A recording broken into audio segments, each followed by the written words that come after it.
காஞ்சிபுரம் மாநகராட்சி ஒரு மாமன்ற உறுப்பினர் 11வது மாமன்ற உறுப்பினர் பேசுகிறேன். குட்டி என்கிற சண்முகானந்தன். இங்கே 36 மாமன்ற உறுப்பினர்கள் ஒன்றா கூடி இருக்கிறோம்.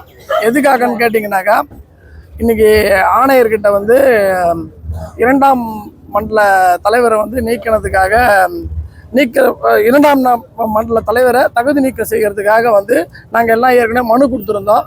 அது சம்மந்தமாக எங்களுக்கு சட்ட விதிகள் அடிப்படை ஒவ்வொருத்தர் வீட்டிற்கும் லெட்டர் அனுப்பியிருந்தார் 2வது மண்டல தலைவரை நீக்கிறதுக்காக. அதுக்கு வந்து நீங்கள் மேயரை பார்த்து தான் மனு கொடுக்கணும் அப்படின்னு சொல்லிட்டு கொடுத்தாரு.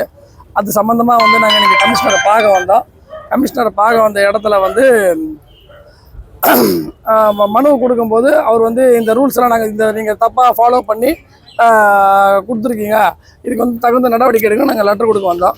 கடந்த 2 கூட்டங்கள் வந்து ரத்தாச்சு, அது என்ன ஆச்சுன்னு சொல்லிட்டு நாங்கள் லஞ்சனை பார்வையிடுறதுக்காக கேட்டிருந்தோம். ரிட்டனாக கொடுங்கன்னு சொல்லியிருந்தாரு. ரிட்டனாக கொடுத்ததில் பார்வையிடத்துக்கு எங்களுக்கு உடனடியாக அனுமதி தரலை. அதாவது எங்களை வந்து 3rd கிரேடு ட்ரீட்மெண்ட் மாதிரி பண்ணி மாமன்ற உறுப்பினர்கள் அனைவரையுமே வந்து ஆணையர் வந்து ஒரு எப்படி சொல்கிறது, தேர்ட் பார்ட்டி மாதிரி எங்களை கொஞ்சம் அவமரியாதை பண்ணி காட்டாமல் அக்யூஸ்ட் ட்ரீட் பண்ணுற மாதிரி பண்ணி வச்சுருந்தாரு. அப்புறம் அவர் கால் பண்ணி போலீஸ் டிஎஸ்பி எல்லாரையும் வர வச்சு அவங்க பாதுகாப்போடு எங்களுக்கு அதை காமிச்சார். அதில் ஒரு சில குளறுபடிகள்லாம் இருந்து அது சம்மந்தமாக எங்களுக்கு தெளிவுபடுறதுக்காக நாங்கள் கமிஷனரை வந்து டார்கெட் பண்ணி கொஸ்டின்ஸ் ரைஸ் பண்ணியிருந்தோம்.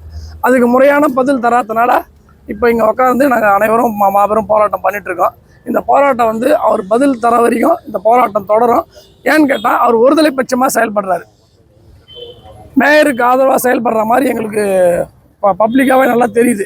ஆகையால் வந்து நாங்கள் அவரை வந்து டார்கெட் பண்ணி அவரை மாற்றினா தான் நம்பிக்கையில்லா தீர்மானத்தையே கொண்டு வரணும்னு சொல்லிட்டு நாங்கள் எல்லாம் இப்போ போராட்டம் பண்ணிகிட்ருக்கோம். அவர் தலைமையில் அந்த நம்பிக்கையில்லா தீர்மானம் தான் வெற்றி கிடைக்கிறதுன்றது கொஞ்சம் டவுட்டு தான். இது நாங்கள் ஏற்கனவே வந்து இது சம்மந்தமாக மாவட்ட ஆட்சியர்கிட்ட லெட்டர் கொடுத்துருக்குறோம். 2வது வந்து எங்கள் மக்கள் பிரச்சனையை வந்து இங்கே கண்டுகொள்ளவே இல்லை. இப்போ இத்தனை மாதமாக நடந்திருக்கு. மக்கள் பிரச்சனையை பற்றி எதுவும் பேசலை. மாநகராட்சியில் எந்த அதிகாரங்களும் இல்லை, எல்லா வேலைகளும் முடங்கி போயிருக்கு. அதில் வந்து மேயரோட கணவரோட தலையீடு இருந்து மேயரும் ஆக்டிவாக இல்லை. எதுக்கும் ஆக்டிவாக இல்லாத மேயர் எங்களுக்கு பதவிகளுக்கு ராஜினாமா செய்ய அவங்ககிட்ட மைனாரிட்டியாக தான் இருக்காங்க கவுன்சிலருங்க.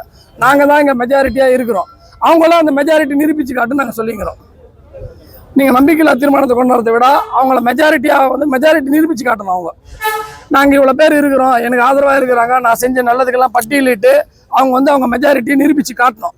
அதுதான் அவங்க வந்து செய்கிற ஒரு நல்ல நடவடிக்கை. அதை விட்டுட்டு மற்ற 3ஆம் தர வேலைகள்லாம் ஈடுபடுறது வந்து தவறான முன்னுதாரணமாயிடும். ஆணையரையும் சரி, இங்கே மைனாரிட்டி மேயரும் சரி உடனடியாக பதவி விலகணும். இல்லைன்னா இது சம்மந்தமாக நாங்கள் மேல் நடத்தில் நடவடிக்கை எடுத்து லெட்டர் கொடுக்க போகிறோம். அடுத்த கட்ட நடவடிக்கை நோக்கி நாங்கள் பாய போகிறோம்.